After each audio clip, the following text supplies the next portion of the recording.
Estás en Pauta Propia, junto a Connie Stipicic, en Radio Pauta 100.5. En Chile las elecciones ya no se ganan solo prometiendo futuro, se ganan explicando el pasado inmediato. El triunfo de José Antonio Kast y la derrota de Janet Jara no ocurrieron en el vacío, sino en un país que viene procesando con cansancio, frustración y también desafección la experiencia completa del gobierno de Gabriel Boric. Un ciclo que partió cargado de épica generacional y terminó enfrentando límites mucho más duros de los imaginados. Porque si algo quedó claro en esta elección es que el relato dejó de ser suficiente. La política chilena parece haber girado hacia una demanda más cruda: orden, resultados, certeza. Y en ese giro, muchas de las banderas que alguna vez movilizaron al Frente Amplio hoy parecen desgastadas, defensivas, incluso atrapadas en una lógica reactiva más que propositiva. No se trata solamente de una derrota electoral, sino también de una suerte de crisis narrativa y política algo más profunda.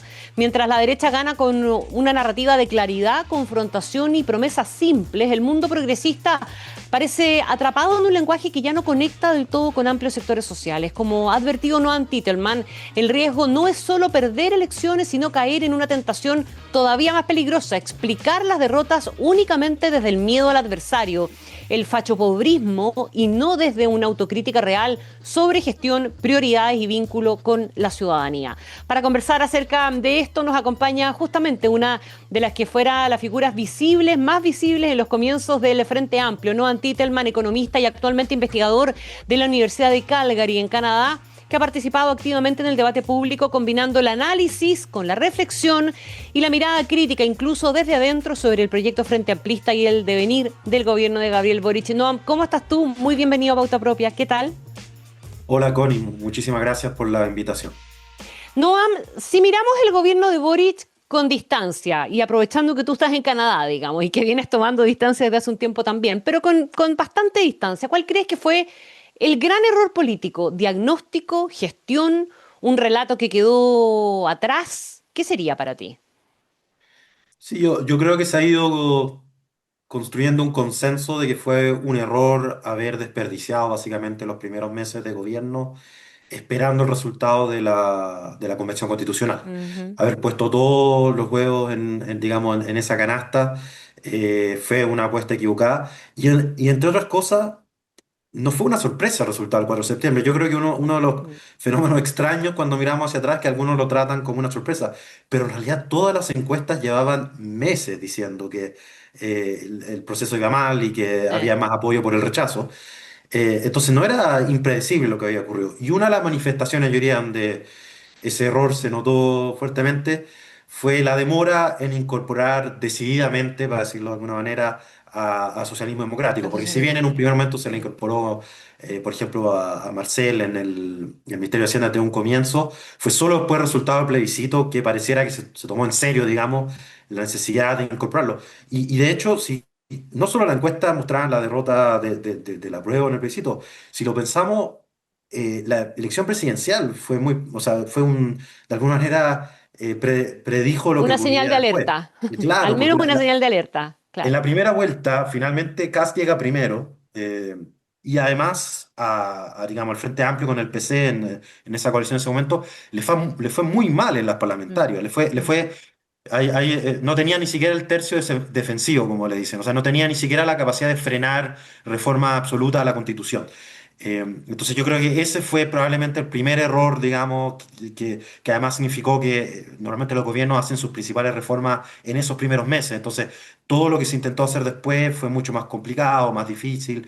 Y además, y esto tiene que ver con lo que va a pasar ahora con la oposición, yo creo que eso dificultó ese acercamiento, digamos. O sea, si bien al Mm. final se juntaron y están gobernando juntos, yo creo que nunca se logró cuajar bien esa coalición entre socialismo democrático y Apruebo Dignidad. Incluso el nombre Apruebo Dignidad no tiene sentido hoy en día porque Sí, po. hace referencia, fue el nombre que se pusieron para la convención. O sea, hay algo de anacrónico, digamos, que nunca se logró adaptar. Y Algo de de hecho la octubrismo hay en coalición, ese nombre también. claro, ya incluso la coalición no tiene nombre, la coalición de gobierno, quiero decir, lo Mm. que ya es una gran señal de lo poco que se avanzó.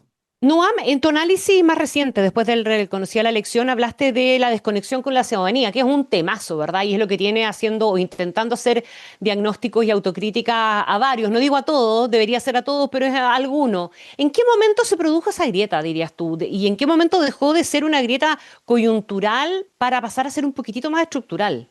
Esa Sí. desconexión. Bueno, había una discusión que para mí es muy interesante, pero yo no sé si tan interesante para todo el mundo, sobre los clivajes, ¿no? Sobre la pregunta, Ujú. incluso la palabra clivaje es una palabra odiable y odiada, pero bueno, yo creo que sirven para ordenar la cabeza un poco. Sí. Eh, y una de las interpretaciones que ha habido es que por un lado se ha ido desgastando el clivaje del sí y del no, que yo creo que Ujú. hay buenas razones para creerlo, y además un proceso muy largo, y ahí quizá yo discrepo con algunos que como que casi que apareciera que murió en octubre de 2019. Yo creo que el clivaje del sí y el no venía desgastándose hace rato. Una parte fue, por ejemplo, la candidatura de Marco Enrique Ominami, la primera, cuando Mm. sacó 20%, Sí. y básicamente fue un votante de la Concertación que decide alejarse de esos dos bloques que marcaron el sí y el no en su momento. Lo mismo la llegada de Piñera a la moneda, yo creo que fue un hito muy relevante en terminar con ese clivaje, porque justamente Piñera pareciera que la manera en que llegó a la moneda fue justamente dejando atrás el legado del sí. Y ya el paroxismo de eso fue la campaña para su segundo mandato, cuando él llamaba a una segunda transición, esta vez liderada por la centro derecha, con imágenes de Patricio Aylwin. Qué claro. Quizá ya cuando se quedara alguna duda, efectivamente, en torno al estallido y después al proceso constituyente, toda esta discusión sobre los 30 años. A mí siempre me llamó mucho la atención de que pareciera que se polarizó sobre los que defendían los 30 años y los que atacaban los 30 años. Pero nadie se atrevía a mencionar que quizá había matices dentro de los 30 años. O sea, ¿por qué uno podía llegar y mezclar a Piñera, a Bachelet, a Elwin, a Lago? Todo era lo mismo. Entonces, Mm. una vez que se aceptaba ese debate, o sea, se aceptaban las reglas de ese debate, como que uno estuviera a favor o en contra de los 30 años, en el fondo se está diciendo que el sí y el no ya no ordena la manera en que entendemos la política, la sociedad. Claro. Ok, yo creo que eso hay un cierto consenso, ¿no? Que el sí y el no Ujú. ya no es lo que mueve la política. Ahora la pregunta es, ¿qué hay en vez? Y ahí yo creo que hay dos visiones. Hay unos que dicen el apruebo y el rechazo. O sea, y además tiene, no sé, tiene algo casi simbólico el hecho de que un plebiscito haya reemplazado a otro sin plebiscito. Y ahí David Altman digamos, ha expuesto esta idea de que en el fondo el apruebo rechazo consolidó un clivaje restauración-refundación. Ujú. Y en ese sentido se habría como solidificado en torno al apruebo rechazo, porque eso es lo importante de los clivajes, porque usamos esta palabra clivaje que es un poco rebuscada, no es simplemente para decir una elección, de qué se trató una elección. Eso no es un clivaje. Un clivaje es algo que se consolida en la ciudad y que es permanente en el tiempo. Por eso, además, por definición, no podemos saber si hay un nuevo clivaje en un tan En corto un buen periodo. rato, claro. Pero yo creo que ese clivaje no alcanza. Mm. Y ahí yo pondría mucho ojo el fenómeno París. Y yo creo que una vez más, como en la elección anterior, el interés por el fenómeno París y sus votantes dura entre la primera y la segunda vuelta. Y parece como que ya nadie estuviera interesado. Y yo creo que hay que tenerle mucho ojo. Y el votante de París es un votante que todavía tenemos que estudiar muy bien. Al parecer, en buena parte es el nuevo votante obligado. Pero yo creo Ujú. que hay un dato que no se ha mirado mucho, que es que el apruebo obtuvo 38%, Jara obtuvo 26%.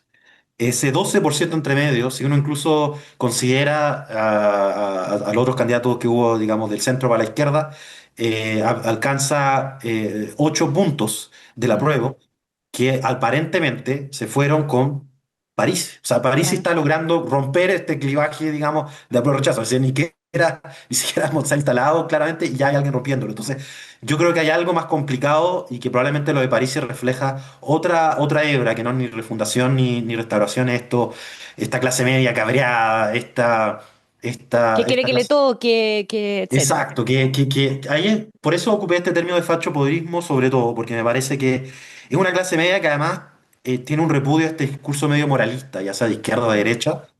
eh, y que, por ejemplo, en el caso de la izquierda, como que la izquierda tiene, claro, la izquierda tiene una visión cercana hacia el pueblo, pero es un pueblo distinto al pueblo real, digamos. No es el pueblo ideal, es el pueblo que, como le gustaría que fuera muchas veces. El Eh, teórico. un pueblo teórico, claro, En que cambio, la gente es la gente. ¿Ah? la gente es la gente, exactamente. Exacto. Yo creo La que gente somos todos. esa es la distinción entre a veces pueblo y gente. Ahora, el otro problema que tenemos es que probablemente un poco estén conviviendo las tres cosas, ¿no? Hay alguna gente que todavía se moviliza por Pinochet, anti-Pinochet y ese tipo de cosas. Hay gente que se moviliza por apruebo o rechazo y hay gente que se moviliza por anti-élite y cuando me toca a mí, digamos, este Quiero, beneficio. quiero volver, Noam, sobre el tema del fachopobrismo, pero antes déjame terminar de amarrar en tu análisis el tema de la desconexión con la ciudadanía.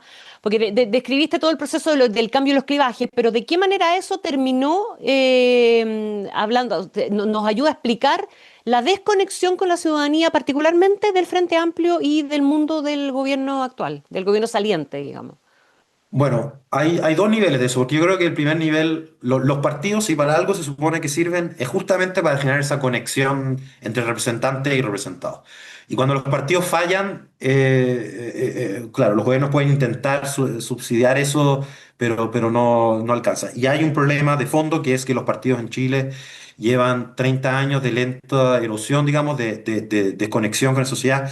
Había un momento en que la mayoría de los chilenos se identificaban con algún partido. Hoy día es una muy pequeña minoría la que lo Ujú, hace y eso tiene muchas consecuencias. Y una de las promesas que venía con estos nuevos partidos que se generaron, yo creo que fue parecido, por ejemplo, por un lado al Frente Amplio, pero yo creo que una promesa parecida con Evópolis, que fue una reconexión, digamos, con sobre todo, tuvo un origen generacional, pero yo creo que es más amplio que eso, y en la práctica, ambos partidos han terminado siendo bastante parecidos a los partidos tradicionales, digamos, han tenido los mismos problemas los partidos tradicionales y no han generado esa vinculación. Yo creo que eso es lo primero. O sea, el Frente Amplio hoy día no diría que tiene más conexión con la ciudadanía que otros partidos como el Partido Socialista o en fin. mm, Y lo segundo es que eh, yo creo que en este gobierno uno de los desafíos que tuvo, que tiene que ver con lo que hablábamos en un comienzo, es que hay un sector importante de la ciudadanía que tiene, por ejemplo, una identidad más tradicionalista, que puede tener, por ejemplo, una identidad cristiana. Según la encuesta del Bicentenario, casi la mitad de la población dice que su religión es un elemento importante en su identidad. sí. O sea, más allá de que vivimos una sociedad que se está secularizando cada vez más, y es una realidad, y es interesante que la gente pueda mantener una identidad cristiana siendo muy crítica de las iglesias, digamos. Ujú. Pero más allá de eso, hay un cierto anclaje en la tradición. Y yo creo que eso es un desafío que le pasó a este gobierno, le pasa al Frente Amplio, pero además le pasa a todo el progresismo en el mundo, que en general lo ha pasado mal, digamos. Sí, po. Yo no creo que esto exculpe, digamos, la responsabilidad en ningún caso, pero es cierto que es un fenómeno mundial de una dificultad del progresismo para hablarle a sectores importantes de la sociedad, incluida la juventud. Y eso también es un fenómeno que estamos viendo en Chile, que estamos viendo en el mundo, que es que los jóvenes, particularmente los hombres jóvenes, están cada vez más votando por partidos conservadores. Entonces, una de las tentaciones de ese mundo progresista es, bueno, despreciarlo, ¿no? Decir, es que no entienden. Y yo creo que ese es un tremendo error. Primero, es una Tremendo receta error. segura para seguir Sí, perdiendo elecciones, eso es evidente. exacto. De Pero ahí tu idea además, de que el fachopobrismo se puede transformar en un veneno para la izquierda, digamos, porque el absolutamente, fachopobrismo o desmerecer a los conservadores o lo que sea, equivalente. exacto. Y que en el fondo es que la izquierda se quiera más a sí mismo que a ese pueblo que quiere representar, ¿no? Ujú. Y ese error, además de ser una receta segura para perder elecciones, yo creo que contradice la esencia de lo que debería ser el progresismo y la izquierda, digamos, ¿no? Mm. Que yo creo que hay un problema fundamental en esa posición. Hace 4 años atrás, para la elección entre Boric y Kast, y para la primera vuelta de esa elección también, los grandes temas eran justicia, desigualdad, dignidad, medio ambiente, etcétera. Los temas de esta elección eran temas tan concretos que parecía una elección de alcalde a rato, ¿verdad? O sea, eran casi los hoyos de la calle, pero eran temas así de concretos, en definitiva, que tenían que ver con grandes cuestiones, pero con detalles importantes, y con formas y con conceptos más de eficacia. ¿Cómo es posible que en 4 años hayamos cambiado de tal manera el repertorio de los temas que se supone le importan a la gente? No, y yo estoy de acuerdo. Y yo creo que además quiero agregar a eso que y también desde la izquierda, o sea, yo creo que la candidatura de Mm. Jara fue una candidatura extremadamente no woke, o sea, no tenía nada de estas No, cosas nada. de progre y muy anclada en demandas materiales bien concretas. Eh, bueno, yo creo que todavía estamos viviendo el reflujo, digamos, la resaca, si se quiere, del fracaso del proceso constituyente, del primero. Eh, Y yo creo que eso es algo que marcó esta elección. Y de alguna manera tiene algo injusto, porque finalmente la candidata Jara no tenía nada que ver con eso y la campaña Ujú. realmente no tenía nada de eso. Pero igual me parece que se cargaba con con ese problema. Fue una campaña, como decía Patricio Fernández, de poca ilusión, digamos, de desilusión, Mm. donde había poca promesa de futuro. Y eso engancha con otro tema que yo creo que también explica algo que hemos visto en varias partes, por ejemplo, en América Latina, en los últimos 10 años, la oposición han ganado 75% de las elecciones. Sí, po. Eso no es una constatación estadística nomás, no es como una fuerza, no sé, de Como una metafísica, corriente que te así. agarra y te lleva inevitablemente, No, digamos, no claro, hay es. algo detrás. Y yo diría que lo que hay detrás es que hay varios estudios, por ejemplo, el Latinobarómetro, en el caso de Chile, muestra una caída, pero brutal, en la cantidad de personas que creen que sus hijos va a estar mejor que ellos. Mm, Y es parecido en un estudio, el estudio del PNUD, de desarrollo humano, informe de desarrollo humano, también mostraba que el pesimismo, digamos, con el presente, había subido, digamos, se había casi, digamos, había duplicado y alcanzando 2/3 de la población. La gente que estaba muy pesimista con cómo iban las cosas y en alguna medida con el futuro también. mm, Eh, entonces, claramente, en una situación como esa, y yo creo que Cast va a tener el mismo problema, va a tener unos meses de luna de miel, evidentemente, pero veo difícil que se resuelva estos problemas porque son problemas estructurales que no tienen que ver con quién está, con el elenco en el gobierno, que hacen que la gente termine votando más en contra que a favor. O sea, ujú. como dice Carlos Meléndez, la identidad negativa empieza a pesar mucho más que la positiva. Una gente muchas veces vota más porque no quiere que salga el otro que porque salga el propio. Y además en Chile eso es muy notorio porque ya llevamos dos elecciones donde la primera vuelta, el que termina ganando después en la segunda vuelta, lo termina haciendo, digamos, con voto prestado, digamos, no con la Ujú. gente que vota con entusiasmo por esta candidatura en primera vuelta. Y yo creo que eso se refleja también en el tono de las campañas, ¿no? O sea, hay poco ánimo para escuchar grandes promesas de modificaciones estructurales, de ese tipo de cosas. Hay poca confianza en esas promesas, suenan artificiales, digamos, sobre todo cuando la gente percibe este declinismo, como se le llama en algunos espacios, o sea, esta idea de que estamos cada día peor como sociedad. Eh, y que además tiene como contracara que a veces para los gobiernos de turno es un dolor de cabeza enorme porque Claro. cuando el gobierno de turno intenta decir, pero mira, si por ejemplo la inmigración en Chile ha caído, eso es un hecho, digamos, la inmigración irregular ha caído, la gente dice, no, pero es que tú estás desconectado del mundo, tú no Claro, entiendes, claro. por eso tú lo dices porque eres parte de la élite liberal, burguesa, no sé qué. Y pasa siempre. Y yo creo que acá se va a enfrentar con un problema parecido cuando intente combatir, por ejemplo, el tema de delincuencia, porque hay un problema que hay que resolver, que es que ha aumentado el nivel de delincuencia en el país, particularmente la delincuencia con violencia, pero además que un gobierno no puede cambiar al final es una realidad para las personas, es simplemente diciendo números, ¿no? Eso no basta. Ujú. No, eso, Eh, eso ya vimos que no resulta, no resulta no. y no logra cambiar la percepción de temor, que es todavía mucho más alta que la realidad, efectivamente, de los números y que es probablemente lo más difícil de cambiar. Ujú. No, Titelman, ¿tú crees que más allá del voto de castigo al gobierno, o sea, no si tú crees que más allá de, la pregunta la rehago, más allá del voto castigo al gobierno, ¿tú crees que hizo bien José Antonio Caz algunas cosas para ganar esta elección? ¿Qué hizo Sí, bien? sí, no. Fue una campaña, digamos, de un nivel de disciplina que yo creo que hemos visto pocas veces. O sea, eh, por ejemplo, hizo algo que creo que el Frente Amplio no ha podido hacer, que fue, luego de la derrota del segundo proceso constitucional, una de las cosas que típicamente se le critica a Boric, por ejemplo, fue el cambio de opinión, esto La que voltereta. negativamente se llama voltereta. Mm. Y sin embargo, José Antonio Caz, que hizo una tremenda voltereta, digamos, ¿no? Que renunció completamente a agenda en temas de género, en temas de relaciones internacionales, en fin, en varios de estos temas, pareciera que tuvo la capacidad de explicar eso de una manera que no hizo ruido en toda la campaña. Y fue muy disciplinado, porque, por ejemplo, una de las cosas que Kaiser de alguna manera intentaba meterle todo el rato era llevarlo a esta pelea y Kaz de una manera muy disciplinada supo no entrar en esa disputa. Y en ese sentido creo que Kaz además fue muy hábil en posicionarse de alguna manera un poco en los tres ejes que hablábamos antes, ¿no?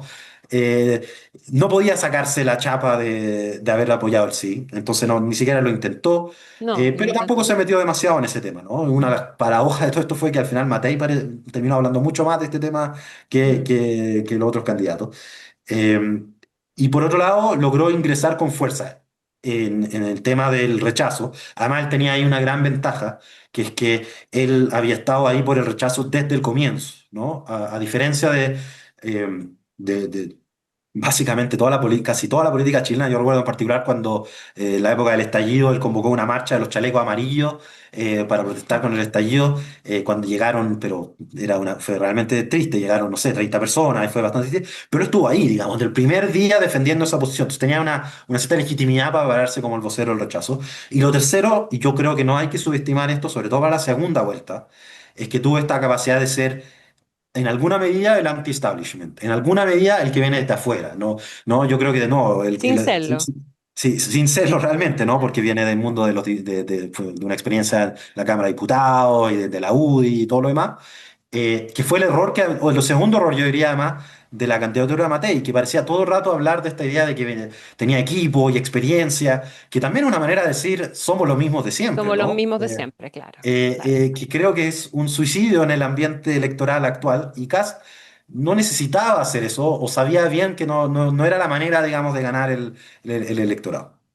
Todavía está, hay mucho por verse todavía, pero si uno mira la trayectoria de José Antonio Caz, esto hay que irse por lo menos hasta el 2016, que es el momento en que él decide renunciar a la UDI por las razones por las que decide renunciar a la UDI.